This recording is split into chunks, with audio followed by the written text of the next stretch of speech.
नमस्कार। मेरे सामने यहाँ 33 वर्षीय व्यक्ति हैं। उनकी वर्तमान की गतिविधि उंगलियों पर, पर्वतों पर, रेखाओं पर क्या फलों को बोलती है, इसको मैं क्रम से बताने वाला हूँ और अंत में आपके सवालों के जवाब। सबसे पहले बात कर लेते हैं आपकी कनिष्ठा उंगली के बारे में। सबसे छोटी उंगली कनिष्ठा उंगली और उसकी लंबाई सूर्य की उंगली के प्रथम पर्व पर पहुंच गई। यानी व्यक्ति में निर्णय लेने की क्षमता, व्यक्ति के अंदर जीवन में बहुत बड़े फैसले उनको लेने की शक्ति और साथ ही साथ अच्छे लोगों से व्यवहार, समाज के अंदर स्थान बनाना, ये सब क्वालिटी इन लोगों के अंदर होती है। प्रथम पर्व मानसिक पर्व यहाँ पर राहु रेखाओं से प्रभावित दिखाई देता है। यानी अगर ये आड़ी रेखाएं यहाँ पर लग जाती हैं तो मन के अंदर कोई ना कोई दुविधा, कोई ना कोई चिंता चल रही है किसी चीज़ के निर्णय को लेने के लिए। इस तरह की गतिविधि यहाँ पर इस बात को बताती है, जिसका प्रभाव सेकंड पर्वत पर भी दिखाई देता है। यानी उस गतिविधि का परिणाम ये हो रहा है कि आप मन से संतुष्ट न होने के कारण अपने आप को चंचल कर पा रहे हैं, किसी से झगड़ लेते हैं, या सही मन प्रसन्न ना होने के कारण सही तरीके से डिसीजन नहीं ले पा रहे हैं। तो कभी कभी ऐसे लोगों की वृत्ति के अंदर झगड़ा झंझट भी देखने में आता है। तीसरे पर्व पर भी यहाँ पर यदि मैं देखता हूँ तो कुल मिलाकर आड़ी रेखाओं का प्रभाव है। यानी जो धन के संसाधन हैं उनसे आप यहाँ पर संतुष्ट नहीं हैं।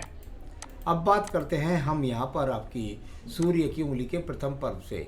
यहाँ से मुझे कोई ऐसी रेखा दिखाई नहीं देती जिसके कारण मैं कह सकूं कि आपको कोई एक्सीडेंट का योग है, या कोई आपको आँखों से संबंधित किसी या किसी अग्निकांड से संबंधित किसी चीज़ की संभावना है, ऐसा दिखाई नहीं देता। सेकंड पर्वत पर भी राहु रेखाओं का प्रभाव है।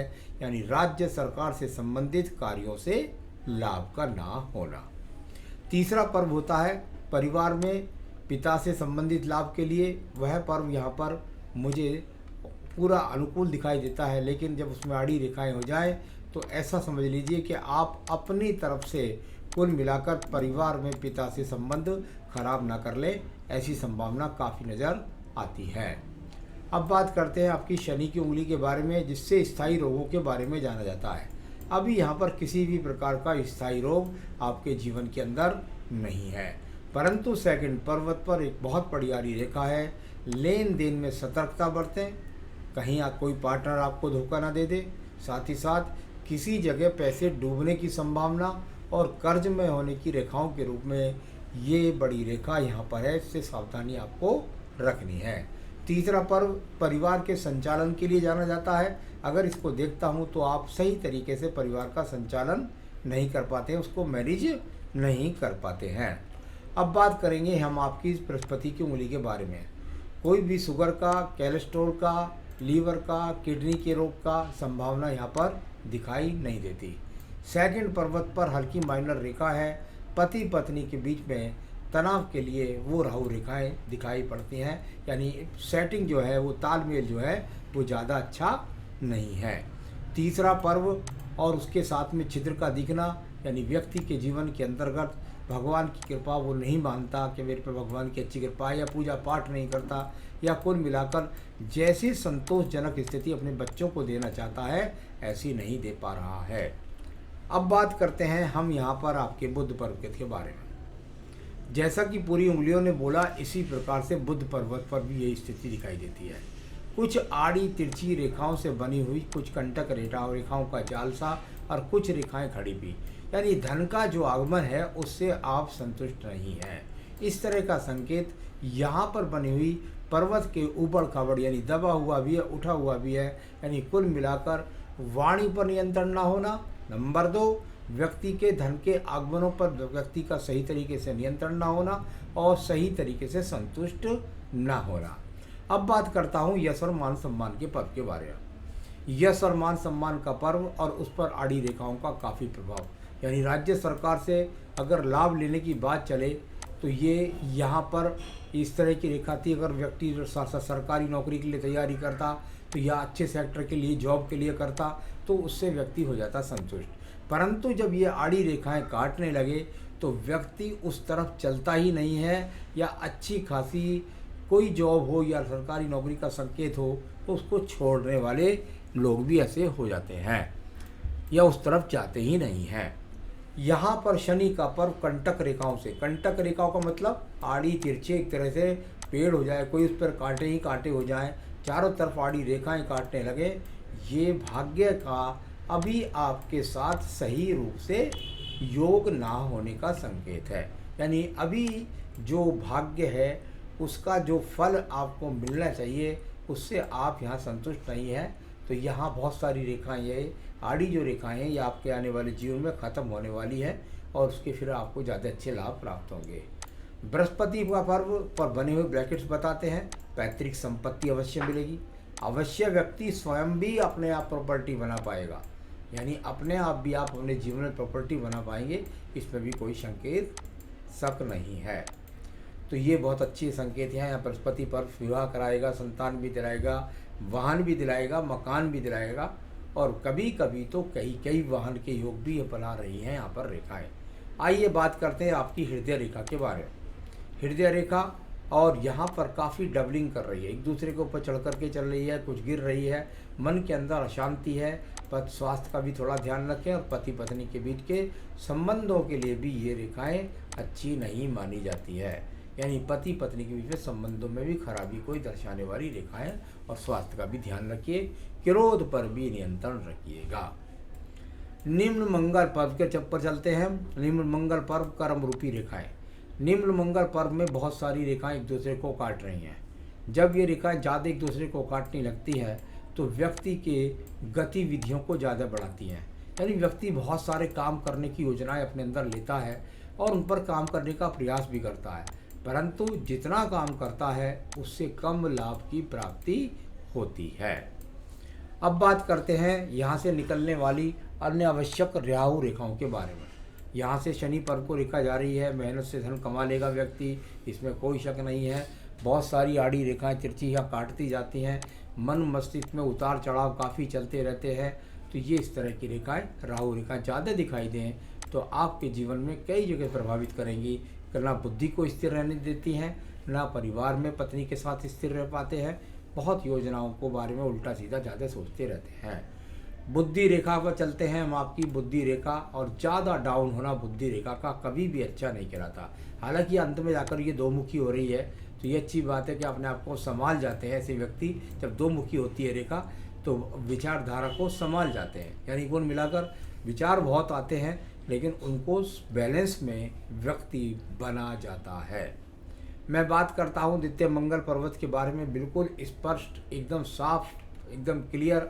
आपका द्वितीय मंगल पर्वत, किसी भी झगड़े झंझट कोर्ट कचहरी मुकदमे के योग यहाँ पर दिखलाई नहीं पड़ते हैं। नीचे का चंद्र पर्वत की गति है, थोड़ा सा ज़्यादा नीचे से संबंध बना ले तो थोड़ा खान पान पर नियंत्रण रखने की ज़रूरत है। बाकी यहाँ से किसी भी प्रकार के डिप्रेशन के अवसाद के योग नहीं है। अब बात करूँगा मैं आपकी बुध रेखाओं के बारे में। बुध रेखा और यहाँ से ये व्यापारिक रेखा चलती हैं, थोड़ा सा स्थान परिवर्तन कराएंगी, उसके बाद में आपके जीवन में कुछ उतार चढ़ाव लाएंगी और फिर उसके बाद आपको व्यापार की स्थिति की तरफ ले जाएंगी। तो चलिए अब बात करते हैं इसके बाद आपकी भाग्य रेखा के बारे में। भाग्य रेखा और बहुत ही अनुकूलता के साथ चलती हुई और लगातार चलती जाती है, यानी जो व्यापार आप करेंगे, जो कार्य आप करेंगे उसमें लगातार उसी काम को सारे जीवन करते चले जाएंगे या उससे संबंधित क्षेत्रों से जुड़ करके अपनी पूरी लाइफ को पूरा कर जाएंगे। तो सोच रहेगी संघर्ष के बारे में, उन्नति के बारे में, ज़्यादा काम वही चलता रहेगा, उसमें ही उन्नति आएगी धीरे धीरे, क्योंकि अभी बहुत हाथ में रेखाओं में ज़्यादा कटाव छटाव है, अपने आप को स्थिर नहीं कर पा रहे हैं आप। तो भाग्य रेखा तो आपके पास चाहिए और कर्म रेखा भी ठीक है। अब बात करते हैं हम आपके यहाँ पर पर्व के बारे में, और वो पर्व है आपका शुक्र पर्व। शुक्र पर्वत पर बहुत सारी कैंचियों का बनना शुभ संकेत नहीं कहलाता। यानी जब ये एक्स के सीजन ज़्यादा आपको दिखाई देने लगे तो पति पत्नी के संबंधों में खराबी। नंबर 1 बात, ज़्यादा धन कमाने के लिए कभी कभी ऐसे व्यक्ति नुकसान भी उठा लेते हैं। और सही बात यह है कि आकर्षण बहुत बढ़ जाता है इनका संसाधनों की तरफ, उससे आपको बचना है, अति से आपको बचना है। सही रूप से धन को कमाते रहिए, पति पत्नी के संबंधों को तनाव में ना बदलें, इस तरह के संकेत दिखाई दे रहे हैं। आइए बात करते हैं आपकी आयु रेखा के बारे में। आयु रेखा, और यहाँ पर बहुत अच्छी आयु रेखा है, नीचे से भी मिलती है, अगले चित्र में मछली का सा बनने का प्रयास भी करती है। यानी कुल मिलाकर अच्छी आयु का संकेत होता है ये, जो मणिबन से संबंध में आदे 75 वर्ष तक मैंने ऐसे लोगों को बहुत आराम से जीते देखा है। तो अंगूठे के अगर प्रथम पर्व की बात करता हूँ तो अंगूठे का प्रथम पर्व यदि आप देखेंगे तो इसमें किसी प्रकार की जो सेकंड पर्व, थर्ड पर्व तो थोड़ा प्रभावित है, संतान के योग दिखाई देते हैं, लेकिन प्रथम पर्व जो है वो अपने आप में फिर भी आप नियंत्रण कर पाएंगे अपने आप पर। तो ये सारा हाथ को पढ़ने का तरीका था सिर्फ, इससे सवालों में एकदम अलग स्थिति सामने आती है, क्योंकि यहाँ पर्वत जो आपके गहराई है जो आपके हाथ की और अन्य रेखाएं हैं उनके फलों के लिए मुझे अलग से प्रकार से देखना पड़ता है। विदेश में बिजनेस जॉब का क्या चांस है? बुद्धि रेखा नहीं बताती, भाग्य रेखा नहीं बताती, किसी भी प्रकार से सूर्य पर्व का इन्वॉल्वमेंट भी यहाँ पर नहीं है, उस पर भी बहुत ज़्यादा राहु रेखाओं का प्रभाव है। यानी कुल मिलाकर विदेश में जॉब और विदेश में व्यापार, ये दोनों ही चीज़ मुझे कहीं दिखाई नहीं देती। मेरे हिसाब से आपको देश में ही करना है, और फील्ड जो है वो आपका व्यापार का मुझे बहुत अच्छा लगता है, जिसमें आप पहुंच चुके हैं, उसी की गहराई में आप आगे बढ़ने का प्रयास करें। यानी व्यवसाय के लिए ठीक है, अभी स्थितियां ज़्यादा मजबूत नहीं हैं, थोड़ा समय लगेगा, लेकिन मजबूत ये बन जाएंगी। और इसके बाद पूछा आपने धन संपत्ति घर प्रॉपर्टी कैसी है मेरे जीवन में? पैतृक भी है, और आप भी, मैं समझता हूँ कि लगभग आप ऐसा समझिए कि 35-36 वर्ष के बाद आप कोई लोन के द्वारा आप अपना कोई भवन, वाहन या ऐसी कुछ चीज़ें भी खरीद पाएंगे। उसके बाद और भी प्रॉपर्टियाँ खरीदेंगे आगे जीवन में। किन चीज़ों से दूर रहने की चाहिए? आपको ज़्यादा नहीं सोचना चाहिए, बड़ी बड़ी योजनाओं पर न करके क्रम से सीढ़ी बाई चलते हुए आपने आपकी दूरियां तय करना चाहिए। ज़्यादा सोच की वजह से, ज़्यादा एकदम लग्जरियसता की वजह से आप परिवार में भी भिन्नता प्राप्त कर लेंगे, और साथ ही साथ परिवार के लोगों से भी दूर हो जाएंगे, और अपनी आप पर कर्ज का कहीं शिकार ना हो जाए, इस तरह की भी हो सकता है। जल्दबाजी ना करनी है, बस यही बात है। उपाय मैं बता दूंगा आपको। मैरिड लाइफ कैसी है? मैरिड लाइफ में तनाव है, लेकिन तलाक नहीं है। तो ये आपको बताया, आप क्या पूजा पाठ करें जिससे आपके जीवन में आपको तरक्की मिले।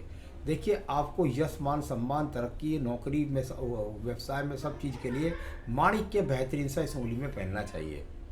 तो ये पर्वत थोड़ा सा सपोर्ट करने लग जाएगा, तो फिर आप बहुत अच्छे तरह से तरक्की कर पाएंगे। तो ये आपका अच्छा रत्न बनता है माणिक्य, आप इसको पहने। अगर आप चाहें तो इसको मुझसे मंगवा सकते हैं, मैं आपके स्थान तक भी पहुंचा सकता हूं।